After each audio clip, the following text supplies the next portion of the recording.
वनमंत्री गणेश नाईक आणि उपमुख्यमंत्री एकनाथ शिंदे यांच्यातला वाद चांगलाच चिघळलेला आहे आणि आता आपण पाहतोय की एकमेकांवरती जे आरोप करतायत त्याची देखील पातळी आता घसरलेली आहे. गणेश नाईक यांचे समर्थक राहुल शिंदे आपल्यासोबत आहेत. त्यांनी देखील आता एक पत्रकार परिषद घेऊन विजय चौगुले यांच्यावर थेट तुम्ही आरोप केलेत. काय नक्की तुमची भूमिका आहे? नाही, आरोप करायची निवडणुका संपल्या म्हणजे राजकारण संपलं असं जो तो आपापल्या याला लागतो. पण काल जे सोशल मीडियामध्ये येऊन या उपनेत्यांनी जे नाईक साहेबांबद्दल पर्सनल जे उद्गार काढले त्याला प्रत्युत्तर म्हणून आज मी आणि बंडू यांनी नाईक समर्थक म्हणून आम्ही आलेलो आहोत. ज्या शुभम चौगुलेला उपनेते नाव देऊ शकत नाही, त्याला ॲफिडेव्हिट मध्ये स्वीकारतो, अशी जर केविलवाणी परिस्थिती असते, त्याच्या लग्नाच्या पत्रिका तो छापू शकत नाही. आम्हाला हे पर्सनल आरोप करायचे पण नव्हते, पण काल तुम्ही सुरुवात केली म्हणून त्याचं प्रत्युत्तर हे आहे. तुमचा एक मुलगा आहे, त्याला तुम्ही नाव देऊ शकत नाही, ही परिस्थिती तुमच्यावर ओढते, म्हणजे हे काय आहे? आमचं तुम्हाला चॅलेंज आहे की तुम्ही खुले मैदानात येऊन सांगा की शुभम चौगुले हा माझा मुलगा नाहीये, मी त्याला दत्तक घेतले म्हणून. असं सांगा. तुम्ही प्रत्येक ठिकाणी हेच सांगताय की मी त्याला दत्तक घेतले म्हणून. मग तुम्ही स्वीकारा ना की शुभम चौगुले तुमचा मुलगा नाही. आम्हाला परत सांगतो पर्सनल करायचं नव्हतं. दुसरी गोष्ट तुम्हाला सांगतो, ऐरोलीमध्ये युरो स्कूलचा प्लॉट आहे, हा मीनाताई विजय चौगुले रहिवासी मंडळाच्या नावाने काढलेला आहे. ही मीनाताई विजय चौगुले कोण आणि कितवी, हा प्रश्न आम्ही त्यांना थेट विचारतोय. आता जर तुम्ही तुमची कोण आहे हे तुम्ही सांगा, आणि तुम्ही तुझी माहिती पण ॲफिडेव्हिट मध्ये इलेक्शन कमिशनचं दिलेली नाही, याचा अर्थ तुम्ही इलेक्शन कमिशनचं ॲफिडेव्हिट पण खोटं दिलेलं आहे. मग तुमचं नगरसेवक पद का डिस्क्वालिफाय करू नये? त्यासाठी निश्चित आम्ही कायदेशीर प्रक्रिया पूर्ण करणार. परत सांगतो, नाईक साहेबांनी आम्हाला कधी राजकारण शिकवताना कोणाचं पर्सनल आयुष्यावर किंवा याच्यामध्ये बोलायची आम्हाला संस्कार दिले नव्हते. काल तुम्ही सुरुवात केली, हे 2 उदाहरण आज आम्ही तुमच्या समोर देतोय. याच्यापेक्षा जर परत खालच्या पातळी गाठली तर अजून 3 उदाहरणं आहेत, ते पण तुम्हाला देईन. एकच तारीख सांगतो, 18 ऑगस्ट 2025. हे जर प्रकरण तुमचं बाहेर आलं तर तुम्हाला किती महाग पडेल हे तुम्ही बघा. काय म्हणताय? पण तुम्ही एका बाजूने म्हणताय की आरोप जर थांबवले नाही तर आम्ही पुन्हा आणखी काही प्रकरण करू, तेही तसंच म्हणतायत.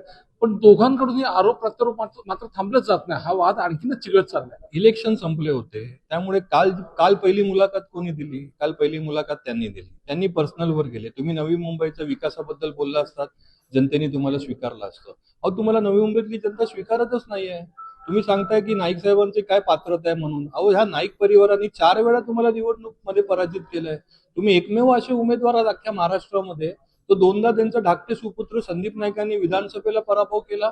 संजू नाईक साहेबांनी तुमचा खासदारकीला पराभव केला. 2019 मध्ये तुम्हाला उभं राहायची हिंमतच नाही झाली नाईक साहेबांसमोर. तुम्ही 2024ला अपक्ष उभा राहिलात. जनतेने तुमची कुकरची शिट्टी आपटली. तुम्हाला तब्बल 92,000 मतांनी हरवलं. अजून तुम्हाला काय पाहिजे? जो तुमची बालेकिल्ला तुम्ही सांगता दिघा आणि ऐरोली, म्हणजे एकाही बूथ मध्ये तुम्हाला आमदारकीला लीड नाहीये. ही तुमची केविलवाणी परिस्थिती आहे. आज फक्त तुम्हाला महानगरपालिकेचं विरोधी पक्ष नेतेपद पाहिजे आहे येणाऱ्या निवडणुकीत तुमची विजय झालाय म्हणून. तर त्यासाठी तुमचं एवढं खालच्या पातळीवर जाणं, असंच जर सुरू राहिलं तर नाईक समर्थक आणि बीजेपी पण रस्त्यावर उतरेल आणि तुम्हाला जसंच तसं उत्तर देईल. काय म्हणाला की ज्या पद्धतीने गणेश नाईक आणि एकनाथ शिंदे यांच्यामधून हा वाद झाला आणि त्यानंतर त्यामुळेच आता हे सगळा वाद हा एवढी पातळी खाली घसरली आहे. एकनाथ शिंदे साहेब असतील, नाईक साहेब असतील, आज दोघंही कॅबिनेट मंत्री आहेत. जवळजवळ आज दोघांनाही तेवढ्या लेवलचं ते वरच्या लेवलचं राजकारण आहे. आम्हा छोट्या कार्यकर्त्यांना याच्यामध्ये पडायचीच गरज नव्हती ना. आज कुठेतरी तुम्ही हायकमांडला खुश करण्यासाठी की नवी मुंबईत मी असं एकमेव आहे, तुम्ही नाईक परिवाराबद्दल बोलतो, माझी तुम्ही दखल घ्यावी, त्यासाठी या केविलवाना प्रयत्न आहे. आणि आपल्याला सर्वांना माहिती आहे की नाईक कुटुंबावर बोललो की बातमी बनते. हा बातमीचा त्यांचा प्रयत्न होता. येणाऱ्या विरोधी पक्षनेतेपद मला कसं भेटेल, हा साठी त्यांचा केविलवानी प्रयत्न आहे. आणि नाईक साहेब त्याला भीक पण घालत नाही. नाईक साहेब तुम्ही बोलता त्यांचं नाव पण घेत नाहीत. मग तुम्हाला एवढी अलर्जी का वाटते नाईक साहेबांची? ते तुम्हाला गिनतीमध्ये पण घेत नाहीयेत. हा छोटा केविलवाणी प्रयत्न चाललाय, बाकी काही नाहीये. परत सांगतो, आम्हाला पर्सनलवर कोणाला जायची गरज पण नाही. नाईक साहेबांची ती शिकवण पण नाही. पण तुम्ही जाणून बुजून जर आम्हाला अंगावर घेतलं तर आम्ही पण शिंगावर घेणार. आता जे प्रकरण तुम्ही बाहेर काढलेलं आहे त्याची कागदपत्र आणले, तुम्ही ह्या बाबतीत काय कायदेशीर लढाई लढणार? नाही, कालपर्यंत हे कागदपत्र आमच्याकडे पूर्वी पण होते, पण कोणाचं पर्सनल आयुष्यामध्ये आम्हाला जायची गरज नव्हती. काल तुम्ही छेडलं, आज आम्ही पुरावे सादर केले. निश्चितच याचा कायदेशीर सल्ला घेऊन याच्याबद्दल आम्ही कायदेशीर लढाई लढणार. पण आता ऍफिडेव्हिटच मुळात त्यांनी शुभमचा ऍफिडेव्हिट केलं, त्या ऍफिडेव्हिटच्या नावाने त्यांनी तशा पद्धतीने उमेदवारी अर्ज देखील भरलेला आहे. नाही, आमची तेच मागणी आहे ना की शुभम चौगुले आणि विजय चौगुलेची डीएनए टेस्ट करा ना. तुम्ही का तिसरं अपत्य का लपवताय? तुम्ही निवडणुकीमध्ये उभं राहायला तुम्ही क्वालिफायच होत नाहीये, हे तुमचं तिसरं अपत्य आहे. त्यामुळे तुम्ही दत्तक घेतलेलं दाखवताय. तुम्ही डीएनए करा.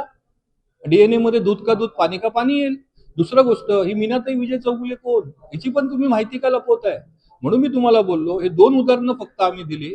याच्यापेक्षा कायदेशीर लढाई लढायला लागली तर लढणार, पण आम्हाला याच्यामध्ये रस नाहीये. तुम्ही परत पर्सनलवर आला तर अजून तुमची प्रकरणं बाहेर काढू. त्यांचंही थेट म्हणणं आहे की त्यांनी म्हटलं की सूर्याला नाव दिलं जात नाही. सूर्याच्या बाबतीत देखील गणेश नाईक आपलं नाव देत नाही. एक मॅटर अजूनही कोर्ट प्रविष्ट आहे, त्यामुळे त्याच्यावर भाष्य करणं योग्य नाही. म्हणून आमचं त्यांना उत्तर आहे, त्यांनी जे काल ते वाक्य बोलले की दिलं आहे की तुम्ही जर तुमच्या बरोबर राहतो, तुमच्या बरोबर फिरतो, मग तुम्ही दत्तक घेतलेलं का दाखवताय ऍफिडेव्हिट मध्ये? तुम्ही स्वीकारा ना. मी परत सांगतो, हे तिसरं अपत्य आहे त्यांचं. ते निवडणुकीमध्ये उभे राहू शकत नव्हते. त्यांनी अक्षरशः माहिती खोटी लपवलेली आहे. म्हणून हा केविलवाना प्रयत्न आहे. तुमच्यात हिंमत असेल, तुम्ही जगासमोर या, डीएनए घेऊन या की हा माझा मुलगा नाहीये म्हणून. पण आता आपण पाहिलं की एवढ्या मोठ्या प्रमाणात आरोप प्रत्यारोप सध्या सुरू आहे. रोज म्हणजे गणेश नाईक आणि एकनाथ शिंदे या दोन्ही नेत्यांमधला वाद आहे. साहेब, ते दोघंही कॅबिनेट मंत्री आहेत, युती सरकारमध्ये एकत्र काम करतायत. एकत्र बसून त्यांचा काय वाद आहे तो ते मिटवतील. पण खालच्या लेवलचे कार्यकर्ते जे होते, आज हे उपनेत्यासारखे किंवा आमच्यासारखे, आम्हाला पण आज बरं नाही वाटत आहे एखाद्याचं आयुष्य किंवा कोणाबद्दल बोला. त्या मुलांनी काय नाही केले, पण तुमचे वडीलच जर नीट नसतील तर त्याला काय करणार? तुम्ही आमच्या नेत्यावर बोलला तर आम्हाला प्रत्युत्तर द्यायला लागतं. आणि एक प्रकरण नाहीये, त्यांच्या दगडाखाली अनेक प्रकरणं आहेत. त्यामुळे फक्त आम्ही दोघांनी 2 प्रकरणं बाहेर काढली आहेत, अजून 3-4 प्रकरणं बाकी आहेत. त्यामुळे परत आमची विनंती आहे, हे झालं पर्सनलवर ठेवा, फुकटखाली पूर्ण कुंडली काढायला लावू नका. तुम्ही थांबायला तयार आहेत? त्यांनी जर परत प्रहार केला तर याच्यापेक्षा वेगळा प्रहार आणि याच्यापेक्षा जबरदस्त प्रहार आम्ही देऊ. आमच्या नेत्यावर टीका करायची नाही. पण त्यांचं म्हणणं आहे की गणेश नाईक देखील एकनाथ शिंदेवरती टीका करतायत, त्यामुळे ते करतात. गणेश नाईक साहेब आणि एकनाथ शिंदे साहेब हे मुरब्बी नेते आहेत, दोघंही कॅबिनेट मंत्री आहेत. ते त्यांचं आपापसामध्ये काय ते बघून घेतील.